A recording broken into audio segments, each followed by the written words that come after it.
Här har vi så Jonny Thompson som är koreografer, skiljerast till Harlem Fame.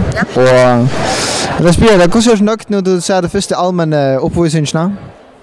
Jag otroligt väl nökt. Det här är en pressefonder så vi har visst lyssnat av tusen vi kunde göra. Och uppdragsgrunden ända i 4-5 veckor så är gott och väl. Så det har inte varit så långt.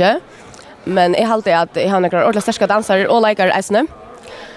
Som då väl framföra. Och så ja, jag är stolt av dem i det.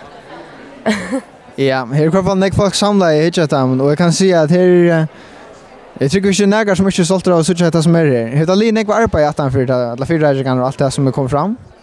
Ja, det ligger nek arbete att han för det. Vi vinner fler från vikna och äsne rättläggning på era matar. Nu det akkurat vi jugna också här upp till grund. Vi flyr omgången så. Men ja, jo det ligger nek arbete att han för det. Men jag har alltid att urslit där vi har visst så långt så ja, här det så är gott ut det allt det som kommer fram och vill en vändning fram i resan. Ja, det var en vändning fram i vi för att vänja som sagt fler från vikna och hästfärna och lucka fram till halva november. Halva november så då. Jag kan se annat än att vi som har varit vi kommer bara glädja oss till att söka det som är. Tack för det. Ja.